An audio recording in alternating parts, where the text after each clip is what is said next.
63. Beef. It's American food now. Hello, and welcome to the History of American Food. This week, I'll be looking at the development of the 18th century American cow, or ox, where and how the oxen were spreading out and how they were starting to shape the American industrial landscape in contemporary time and push the future in certain ways as well. I'll also mention the scariest word in American beef, barbecue. So pull up to your place at the table and let's dig in. The first thing you need to know is that actually the general word for our cultivated bovine is ox or oxen, like ox cart or oxtails. Females are cows and the males are bulls and the castrated males are steers. This has been a note my sister the vet has been reminding me of for about a year now, and I said I would fix it. But for a whole pile of reasons, modern Americans have come to call all oxen cows generally. I have some ideas about why that is. The trend seems to have solidified in the late 19th or early 20th century, but I think its roots come from earlier than that. Mainly, the oxen most Americans ever interacted with were cows. In the Northern European style of bovine farming that dominated our colonial beginnings, milking was a daily chore, and cows were the ones pampered and kept about the house. Bulls were typically sequestered or in herds away from most people, and nobody got attached to the steers. They were clearly muscle and then food. So ox or oxen as a group were vague, but the family cow or village cows for dairy were around for a few years. They got named, scratched behind the ears, and sworn at when they kicked over the milk pail. So pampering and petting and fussing went on, especially in the winter in hopes of spring milk. Later, as we moved away from the farm, the ox again was vague and over there, frankly unromantic and not engaging. But Elsie the cow was a brand mascot, and the rise of the word cowboy rather than, Oxman or something. Okay, that last one sounds like a Minotaur synonym or something, sealed the deal. While the Spanish language had gauchos and vaqueros, but American English, we had cowboys. Until, while yes, these bovines are generally oxen, we now use the word cow as the general term and don't even think about it at all. And for what it's worth, all the cookbooks simply use the word beef, though might talk of a stall ox as being particularly tender, which was sort of a precursor to a feedlot, as opposed to working animals. Our experience took us away from oxen and just left us with cows and beef, so here we are. But as my sister is technically correct, as we all know, the best kind of correct, and people in the 18th century still spoke of oxen, I will stick with that until we bust through the Civil War and everything changes. And I mean everything changes. But we'll get to all those changes when we get there. There's plenty to talk about right now. And enough etymology. As we go ahead and look at 18th century beef consumption, we get to also take a detour through the tobacco fields of Virginia. In the 18th century, while beginning to diverge from the English traditions of ox herding, the pre-Revolutionary War experience of most ox owners was mostly indistinguishable from the medieval one. Oxen were multi-tools. They were used for dairy and draft alike, and for the most part only became meat at the end of their useful lives. There were no particularly special draft breeds or milk breeds or beef breeds. For the most part, they were simply the ox I have around. Maybe choosing to breed this one or that one because it was nicer or gave more milk or something, but only within a pretty small radius. And a large herd of cattle? That was pretty unusual in English agriculture. That required a large plot of land, and this was only something the gentry and nobility had. And in England, anyone with lots of fields mostly used that for raising sheep for wool or having a woodlot and then cultivating deer to run about so they might have hunts. Something to do to break up the monotony of indoor court life. But that all started to change as England went to war at sea, and salt beef became a useful thing to have in large amounts. The big estates given to creditors and the well-connected in Virginia, South Carolina, Pennsylvania, and Maryland all had room to raise large herds of cattle. Suddenly, the habits of those kooky Spanish seemed to make sense. Have your cattle wander about in vast herds with a few ox herds to keep track of them. and then drive them to the ports when it's time to do the slaughtering and the salting and the barreling and the shipping. So the Spanish had always seen cattle more as a semi-wild game rather than family dairy suppliers and muscle. Sheep and goats were for cheese, and what do you think donkeys and mules were for? I mean, bullfighting, right? We've all seen the Bugs Bunny cartoon. That bull is not going to have nice, juicy filet mignon, is it? And if you haven't seen this cartoon, there's a link in the show notes. The Spanish, slim-hipped, tough, long-horned cattle could look out for themselves, and in the New World, they were able to stand up to the javelinas and the coyotes just fine. So Spain stocked southern North America with cattle through lots of runaways and negligent ox keeping, but there seems to have been two main events that appear to have contributed the most. The first was Coronado's failed expedition to find Cibola and the 7 tall cities of gold with its 1,000 people and thousands of animals. And then there was Juan de Oñate, who brought a purposeful cattle stock of between 2,500 and 7,000 head, depending on which legend you listen to, in 1598 as part of his role as governor of what would become New Mexico. So, yada yada yada, Texas will have a whole bunch of feral cattle as well as horses and pigs and goats, but that's all later. So, the 18th century British colonies became this odd crossroad of two different cattle-keeping philosophies. In the northerly colonies from Massachusetts to Pennsylvania, where people had smaller family-run plots of land they could just barely take care of, oxen were part of the mixed farming strategy. They pulled carts, plowed land, and gave milk, and occasionally became meat. But generally, there was plenty of game, fish and birds and deer, so beef really wasn't the top of the meat heap. But oxen did a good job of collecting calories from unfarmable land and also saved calories for their keepers by doing some heavy work. A very English medieval ox existence. But down south, where beneficiaries of royal largesse were granted large plots of land, where plantation holders ran fiefdoms populated by enslaved West Africans who were expected to dig cash out of the ground, oxen were used to pull saleable calories out of otherwise useless pine woods, swampy lands, and grasslands plantation owners hadn't improved yet. Cows could eat fodder, even the poor New World grasses, and turn it into beef that could be packed in barrels to feed the ever-growing British Navy. New World salt beef fed British tars as they captured ports in the Leeward and Windward Islands of the Caribbean, poked about the Indian subcontinent, chased the animal oil riches of Arctic seal and whales, and mapped out the elusive islands of the wide Pacific. So depending on where you were, oxen were either part of a tight food system that pieced together a living around the year, or they were an industry. But however they were used, the ox was a way of extracting value out of land that wouldn't give calories or profit any other way. This became even more true in the tobacco fields of Virginia.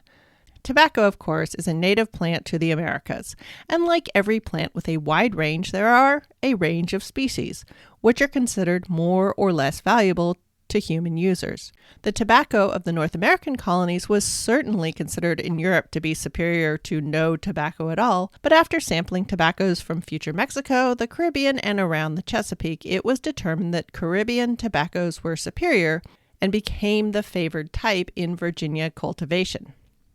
While I have made much of the repeated failures of English colonizing plans to include farmers to grow food and women to prepare food, by the 18th century they had largely gotten their act together.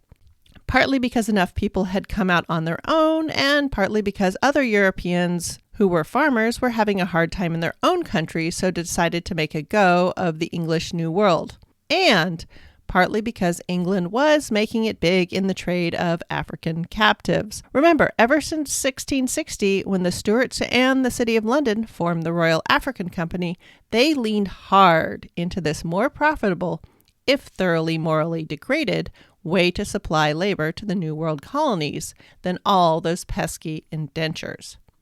Large numbers of these people, both free and captive, had sound backgrounds in farming. While some soil was particularly fertile and did well growing English crops, some was poor, like the oldest rain-stripped parts of New England.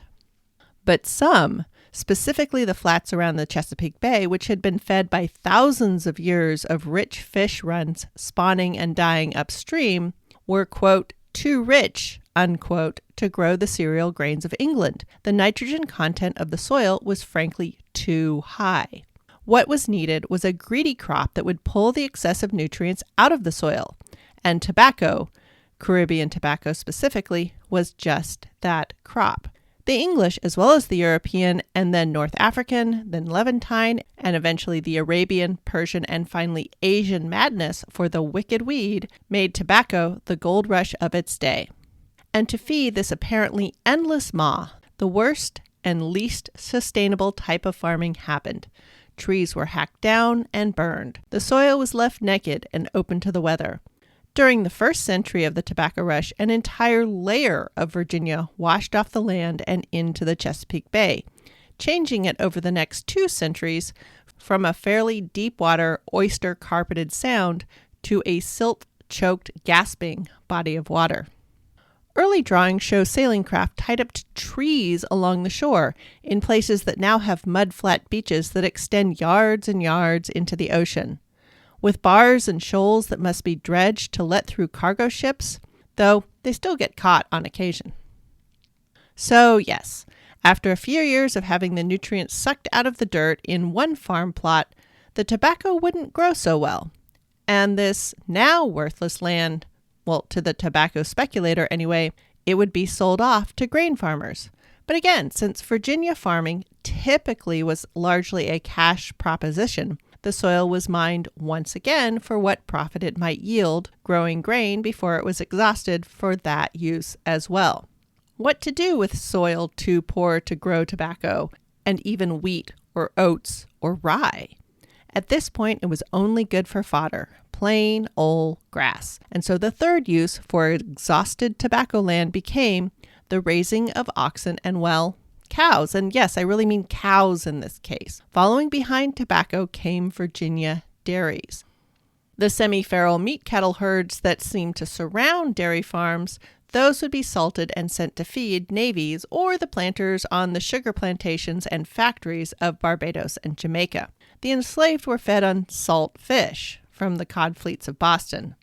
Ooh, strange side fact I ran across. There is a fish and salt beef-based okra gumbo that lives on in the island of Curacao. And that was also a product of this trade. I'll go into more detail about that after Louisiana joins the Union right before the War of 1812.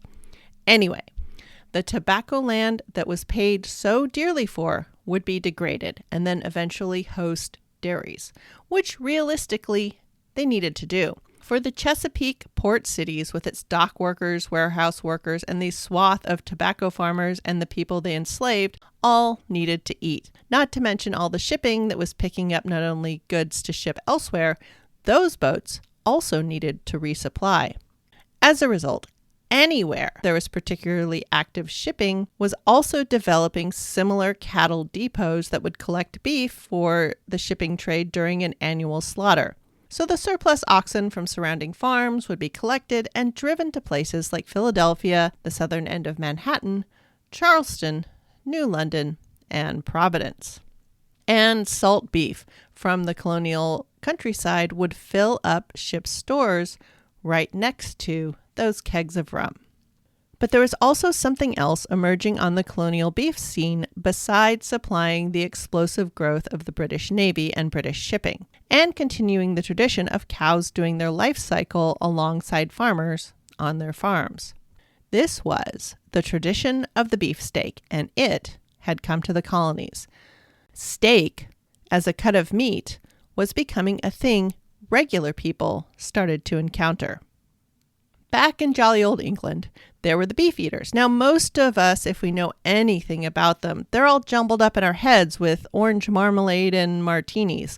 They are the guys who are mentioned first in Paddington Bear, and then you notice them on the gin bottle, at least if you had a middle-of-the-road American childhood in the last half of the 20th century. Red suits, black hats with pom-poms, those guys. The other stuff that is rattling around in our heads usually includes that they were formed by Henry VII, associated with Henry VIII, hang out at the Tower of London, and oh yeah, were historically given a large ration of meat, especially beef, as a perk of office. Well, in the 18th century, it was noticed that large beef rations were not only cool for making one feel well fed, there was something ostentatious and clubby about getting together to consume large hunks of animal, especially in this newly built, post-Great Fire of London. Brick chimneys were a thing, and more often built in ways that would not collapse buildings. Celebratory dining halls with decent ventilation, glass windows, and more convivial taverns with private rooms had popped up all over the place. People had money and they started forming societies. The sort that applies here includes a 1736 club formed by one William Hogarth, the Sublime Society of Beefsteaks.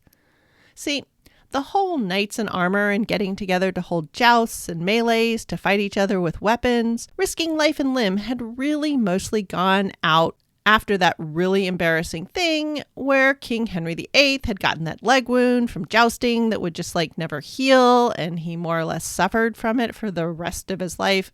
And then it got really gross at the end. Anyway, jousting and melees had died out. High society was getting all nice. There were tea parties, lace ruffs, drinking chocolate, fine china. People drank smoke and stayed up late to, discuss politics and make notes about the stars and planets. I mean, sure, there was still bear baiting, fisticuffs, and wherry racing, but those were available to everyone. What could a man do to show off his wealth and position and hang out with his friends that was truly English? And that's where the beefsteaks come in. The men of a club or a guild or a society would pitch in for the ox, the room, the fuel, and the cook. One of the first mentions of something like this is the Frost Fair ox roast, when the Thames River froze over in the winter of 1683 to 1684. In that case, wherry men were out of a living while anyone could just walk across the frozen Thames. Okay, and it was super bleeding cold and nobody was really going anywhere. But at that Frost Fair, and then many like it that followed, even when the river wasn't frozen over, the ox roast and sometimes a ram roast or a boar roast were held where people could sidle up, pay coin, and get a slice of beast. But then, to make it less of a crush and a cozy clubby thing, different guilds and such started having these ox roasts, or as they came to be known, beefsteaks, where men would all get together and just chow on meat on the bone. Greasing their ears was a common way of explaining the enjoyment. This sort of silliness traveled to the colonies as thinking men traveled from one side of the Atlantic to the other. You could only rewatch the Shakespeare in circulation so many times, after all. But while the beefsteak remained a rare and largely upper-class lark in England, the ever-growing rivers of oxen coming into these cattle depots meant that such events were available to any sufficiently large club of printers or importers or haberdashers. The idea of a steak at a dockside tavern, especially during the slaughtering season, became something a sailor enjoying his pay could get his hands on. No longer was it all stew all the time. And as oxen were being used as a way to push out into the hinterlands and claim land as well as to rehabilitate used-up land closer to the coast, and as everyone knew at this time, there was simply so much land they would never run out, it seemed as though there was beef enough for all. Well, ox parts for all. At a time when plenty of people were still just scraping out a living on the edges of this new land venture, and there were signs that the deer, the birds, the fish, and even the richness of the soil could be used up, the bigger idea was that over there, away, there was plenty more, and all you had to do was move on. There was no need to husband and conserve. While in the port cities, the clubby beefsteak societies were becoming all the rage. Another new art of eating was afoot in the plantations of the southern colonies. See, plantations tended to be isolated and kind of hard to get to. They didn't have the regular foot traffic of the port city taverns and clubs. Instead, they threw parties and events where people stayed for a few days or even a few weeks. After all, it was a lot of trouble to get to some of these places, so if you went to all the trouble of showing up, there had better be a lot of party. which is where barbecue first appears. The history of barbecue and starting the whole fire of what is and isn't barbecue, who invented it, where the word came from, just keep your socks on. That's its own episode. What matters here is where beefsteak societies were a city thing for social bonding, it was barbecues, and notably on Virginia plantations, where they became social hotbeds. Several animals, steers and hogs, along with fowl and fish, would all be roasted and mopped and chopped, and served up outdoors to a mob. Sort of like with that French pie with 6 different meat layers, but so much more fun and not so fussy. The polite ritual of forks and finger bowls and seating arrangements that were well developed in 18th century colonial society were abandoned at events like these. And the glamour and display of whole roasted animals was the point, along with, at least within a predetermined set of classes, some egalitarian mixing. Political and marriage alliances could be formed. Ideas for entrepreneurial schemes could be hashed out. Books could get funded, and the raw deal some of the plantation owners thought they were getting from the merchants back in London could be discussed.